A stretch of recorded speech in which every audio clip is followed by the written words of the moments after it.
rumbo De la tarde. de la madrugada. No, de la tarde.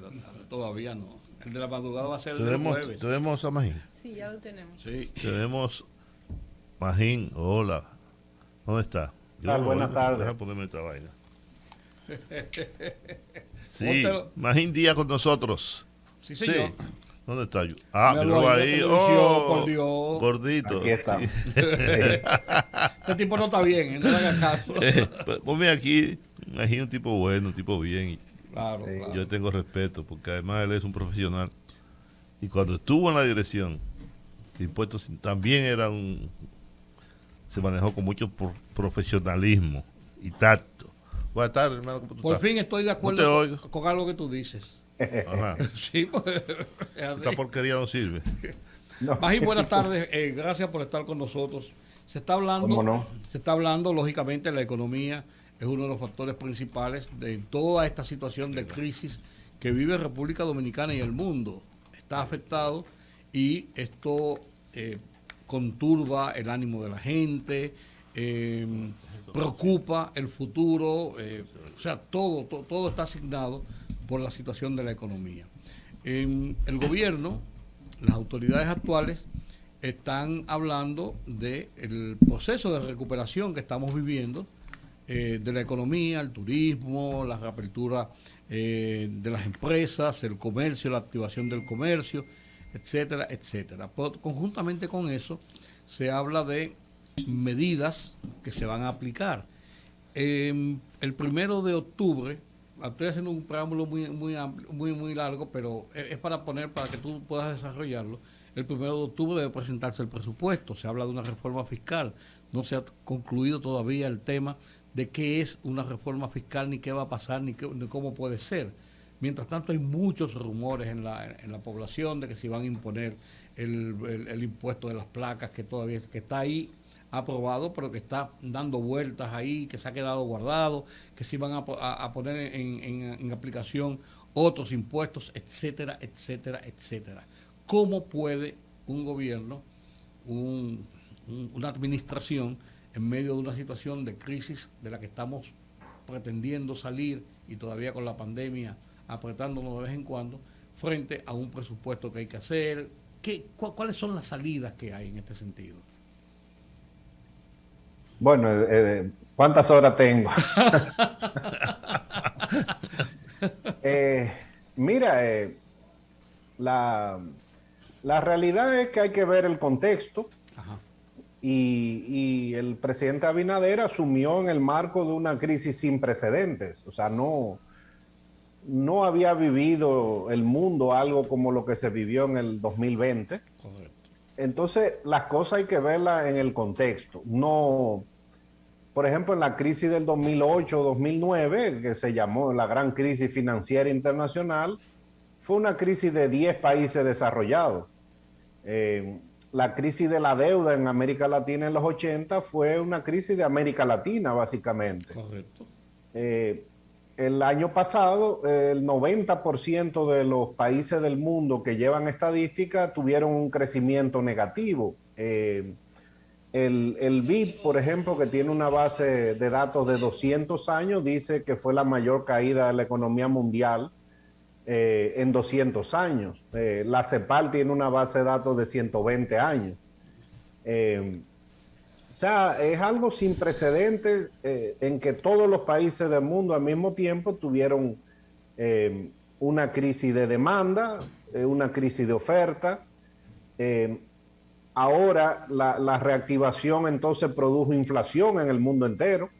Los precios empezaron a subir en la medida que se reactiva la demanda y la oferta de productos, las cadenas de producción no se pueden recuperar. Entonces, ese fue el contexto en que el PRM subió al poder.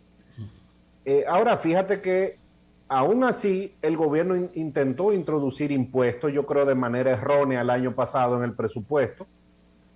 Quiso pasarlo casi por debajo de la mesa y eso creó un problema.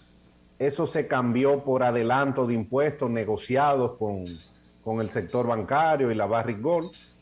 Entonces, el gobierno tiene un problema de ingresos que es estructural, no es culpa de una gestión. o de mala gestión, es un problema de la economía dominicana que quiere un Estado que le dé muchas cosas, pero entonces no recauda tanto. Entonces se juntó el problema estructural de la economía con la pandemia que ha multiplicado la deuda pública y el déficit fiscal. Y tal vez cambie hasta las prioridades de aquí al futuro, porque ahora ese clamor que hubo por el gasto de educación lo habrá por el gasto en salud, por ejemplo. O sea, las prioridades de los gobiernos, pues esta misma pandemia la va a cambiar. Entonces, ese es el contexto. No hay duda de que la economía se ha recuperado. Este va a ser el año de mayor crecimiento desde 1992. La economía, la última vez que creció más de 10% fue ese año, luego de una crisis también, y este año sin duda va a crecer más de 10%. No, o sea, no hay ninguna duda de que la economía se está recuperando y se está recuperando rápido. Obviamente algunos sectores todavía un poco rezagados, pero en el marco de lo que pasa en el mundo, la realidad es que nuestra recuperación ha sido mucho más rápida que la mayoría de los países, sobre todo de la región. Ahora, fíjense que el presidente tiene un año en que él no ha dejado de hablar del tema de reforma fiscal. A principio de año volvió a hablar de que había que hacer una reforma tipo la que hizo Balaguer en 1992. Después de lo de Colombia, pues ahí cambió un poco el discurso. Ahí se empezó a hablar de que iba a ser una reforma la que fuera posible, pero siempre se ha hablado, o sea que el gobierno tiene ese problema latente y ya en el marco de estas 13 o 14 reformas que el presidente ha pedido que se discutan, pues la reforma fiscal es uno de ellos. No conocemos el detalle, conocemos los lineamientos que se dieron a conocer hace varios días. Y obviamente son muy generales, de que, por ejemplo, los ricos tienen que pagar más, de que hay que hacer alguna simplificación. También en los lineamientos está que hay que revisar las exenciones. O sea, son las cosas básicas y el detalle va a estar el demonio, ¿verdad? El diablo está en los detalles. Imagín, yo conversaba en un programa con Pavel Isa y él decía que había que hacer una reforma estructural, pero que probablemente este no sea el momento desde el punto de vista político, porque hay que evitar una situación que se le pueda ir de las manos social al gobierno. Que lo aconsejable sería hacer una reforma que represente por lo menos el 2% del Producto Interno Bruto, no que represente un 8, un 10, un 11, que podría ser catastrófico desde el punto de vista de las convulsiones sociales que podría provocar. Y que para mantener la estabilidad política y la paz social en el país, lo aconsejable sería entonces hacer una reforma, que hay que hacerla, pero no en la magnitud que las propias circunstancias demandan por el déficit. ¿Tú qué opinas al respecto? Mira, eso no hay duda, o sea, es una circunstancia especial de que aunque la economía se ha recuperado rapidísimo, hay una incertidumbre muy grande. Fíjate lo que ha pasado este año con los precios, o sea, vamos a crecer 10%, pero en algunos meses la inflación llegó a 10%, es por primera vez más de 10 años. Claro. Y eso no es culpa del gobierno, eso es importado, eso es algo mundial. Ahora está cerca de 8%, la inflación anualizada, o sea, ha bajado un poquito. Pero ahí vino el tema de la fiebre porcina. O sea, hay mucha incertidumbre ahora, pero si no escuché a Pavel, pero llevándome de lo que tú dices, una reforma de 2% es grande. O sea, no es fácil discutirla. De hecho, desde el año 2000, se hizo una reforma en el año 92, que fue la de Balaguer. Esa recaudó 3% del PIB, pero es la única que ha sido más de 2%. Después la de Hipólito del 2001, 2004, Leonel 2005, 2011, y después Danilo hizo una del 2012. Esas reformas han sido en general de entre 0.7 y 1.5 del PIB más o menos. O sea, una reforma de 2 es grande. Las circunstancias, los números lo que te dicen es que debería ser una reforma de que la recaudación aumente en 3 o 4 puntos del PIB, por lo menos en el mediano plazo. Eso no va a pasar en un año, por el aumento de la deuda que hubo y las necesidades de gasto. Ahora, aún si es 2%, sería la más grande también desde el año 92. Pero yo creo que al final Ahora, se va a ahora hacer tú, ¿qué recomendarías? ¿Que fuera de cuánto? Razonablemente. Bueno, hacer reformas ahora es mucho más complicado que cuando la hizo Balaguer en los 90. Claro, Por por eso supuesto. yo me reí un poco cuando los ministros a veces del gobierno que no tienen esa experiencia dicen, vamos a hacer la reforma que hizo Además, Balaguer. para el 90 tú eres un niño. Pero la he estudiado bien, pero eh, eh, al- eh, esa reforma él la aplicó por decreto inicialmente. O sea, no se ponen de acuerdo, perfecto, la aplicamos. Claro. Y después hablamos. Pero para llegar a ese decreto, que creo que fue la parte arancelaria primero, esa reforma se estudió por más de 2 años. Vinieron equipos de la Universidad de Harvard, vinieron los mayores expertos mundiales, muchísimos expertos locales, abogados, economistas. O sea, discutir una reforma de esa magnitud pues lleva años. Yo creo que ahora hay que hacer la reforma que sea políticamente y socialmente viable. Aunque el Fondo Monetario se critica mucho, yo creo que es una institución que ha ido aprendiendo. Y desde hace unos años, Tiene corazón ahora. su definición de política sostenible fiscalmente, de que la deuda sea sostenible, ellos le agregaron una coletilla de que la reforma es sostenible siempre y cuando no sea solo económicamente viable, sino políticamente viable. Y lo que también uno deduce socialmente viable. Ahora están las redes sociales. Que no se tomaba en cuenta antes. Sí, ahora hay una gran clase media que antes no protestaba. Ahora también el país tiene que entender que si queremos un Estado que dé gasto de calidad, como lo da, por ejemplo, los países europeos, que queremos tener aquí muchas instituciones como los países europeos, queremos tener tribunal constitucional, queremos tener tribunal electoral, queremos tener defensor del pueblo. Esas son figuras de países europeos, pero ellos recaudan 30 o 40% del PIB. Entonces, si queremos un Estado que pueda satisfacer las necesidades y queremos bajar la deuda, pues algo más hay que recaudar. Y eso es lo que el gobierno va a tener que salir a explicar. O sea, nosotros, por ejemplo, somos muy aversos a las crisis, los dominicanos. Este es de los países de América Latina que menos crisis ha tenido, de hecho, en los últimos 50 o 60 años. No es un país de un historial de inflación. Aquí obviamente nos quejamos mucho, como este año nos hemos quejado. Se ha sentido el aumento de precios. Pero en América Latina lo común es eso, que la inflación sea 20, 30%, mientras que aquí estamos acostumbrados a la estabilidad. Entonces, eso va a requerir un Estado, yo creo que recaude más. Lo que pasa es que el gobierno va a tener que salir a explicar eso muy bien para que la gente lo entienda. Sí, porque como tú dices. No, que yo le preguntaba más precisamente eso. De cara al presupuesto que hay que someter al Congreso Nacional, o sea, tenemos eso como un imperativo inmediato. ¿Cómo someter un presupuesto, un proyecto de presupuesto, sin contemplar los ingresos que podían venir de una reforma, por dónde podían compensarse si esa reforma no es tan viable de que se pueda aprobar inmediatamente, o no se ha llegado a un consenso, o si eso después con un presupuesto corriendo se puede incluir y se puede, qué sé yo, no conozco el mecanismo. Mira, no hay un mecanismo definido, porque lo que sí sé es que no hay tiempo, porque el presupuesto hay que presentarlo en un par de semanas. Sí, el día primero. Y no hay tiempo de discutir una reforma en 2 semanas.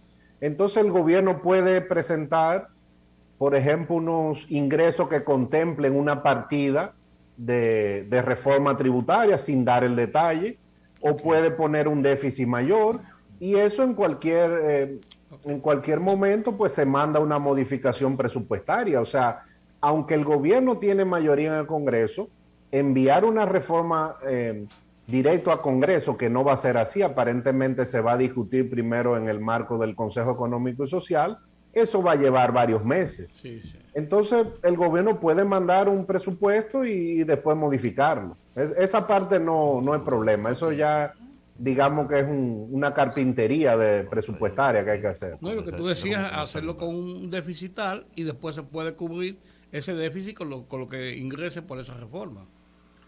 Podría ser, recuérdate también que este año había contemplado 87 mil millones de venta de activos. Me imagino que eso se va a poner para el próximo presupuesto porque no se dieron este año. Claro. Hay forma de hacerlo o hay gastos que simplemente el gobierno no lo va a poner y si se dan recursos adicionales por una reforma puede decir, bueno, si recaudamos 30 mil millones de pesos más por una reforma, vamos a destinar eso a salud y se manda un presupuesto aparte para eso. Nosotros tenemos un problema muy grande. Yo creo que es ciertamente, como dicen ustedes, los expertos, estructural. Y romper con esa estructura nunca será fácil, porque cambios de esa naturaleza muchas veces se hacen por fuerza. Ya tú decías que Balaguer no se ponían de acuerdo y lo impuso por decreto. Yo no creo que ahora sea posible. Tantos años después, hemos avanzado mucho en ese sentido. Ahora, tú acabas de decir una gran verdad, Magín. Nosotros hemos estado copiando a otros países y creando estructuras institucionales que le cuestan al Estado mucho dinero. Vivimos como primer mundo siendo del cuarto. Pero yo decía hoy a Giorgi que me parece un absurdo que hablemos incluso de que construir una universidad, una extensión universitaria en Nueva York. Eso me parece a mí una locura. Un país que tiene las principales universidades del mundo. Entonces tiene que becar a esos muchachos que estudian allá. Y si quiere le da un bono, si quiere le da la comida, lo que usted quiera. Pero nosotros necesitamos aumentar en algún momento el presupuesto de educación, que es un 4%, pero yo creo que debe ser más. Igual en salud, estamos invirtiendo cerca de menos de un 2% no, ahora más con lo de la pandemia. PIB, tal vez, por eso. Pero nosotros tenemos que tener, el promedio de la región es de un 5% del Producto Interno Bruto en salud.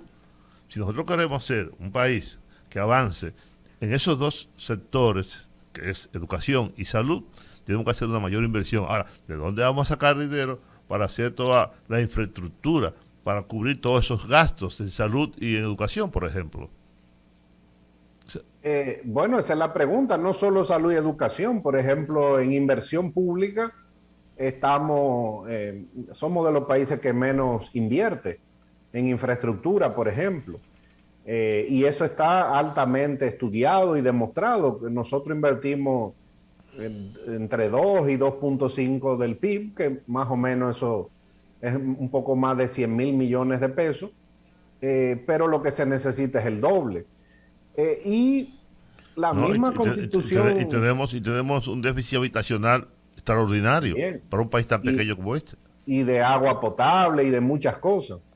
Realmente hay un tema estructural, que es la palabra que cabe utilizar.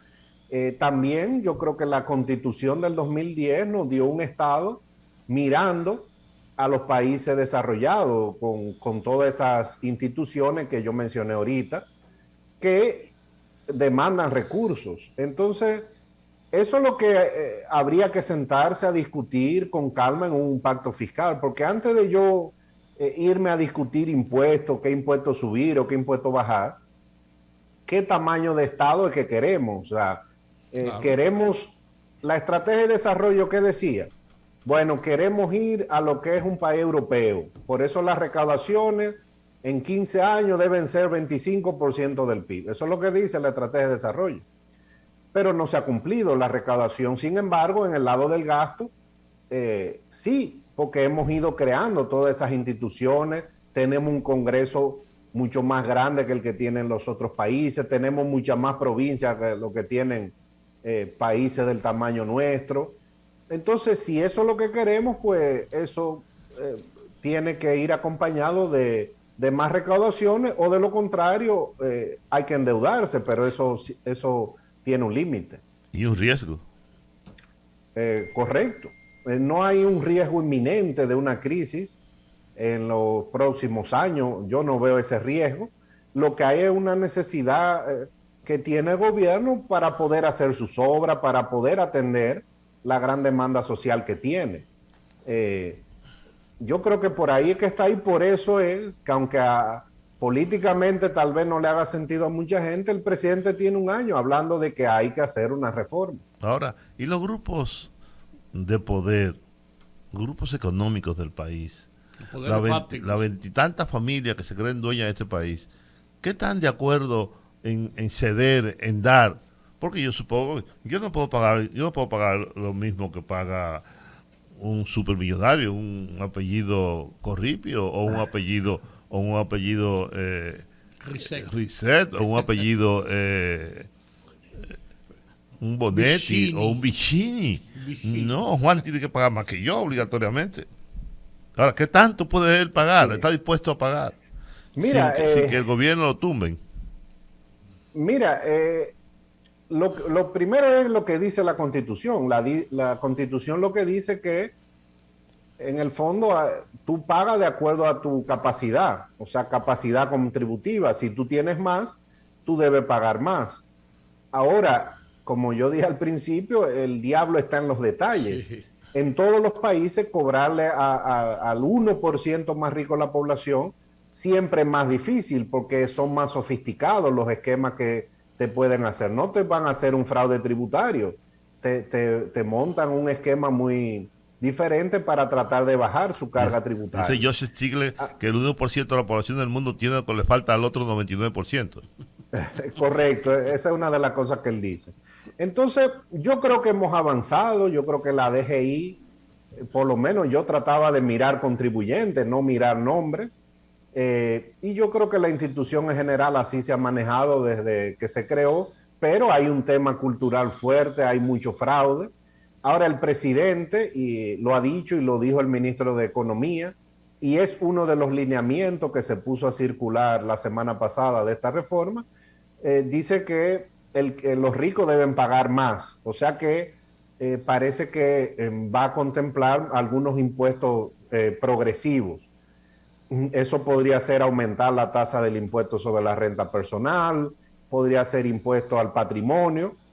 El tema es que la magnitud de la reforma que se requiere, y yo creo que ustedes estaban hablando de eso antes de yo entrar, inevitablemente va a tocar a la clase media y a una gran parte de la población. O sea, no hay forma de tú hacer una reforma tributaria y recaudar lo que tú necesitas con un pequeño grupo de la población, por más dinero que tenga ese grupo. Oye, te voy a hacer una pregunta. ¿No es demasiado grande el Estado Dominicano para el tamaño del país y de la población misma? Pues eso que estaba diciendo él, muchas instituciones que... Mira, el Estado es...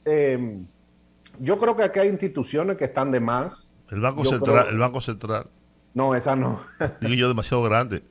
No, déjame el Banco Central tranquilo que funciona bien. Es más grande que el de Chile, es más grande que el de Chile.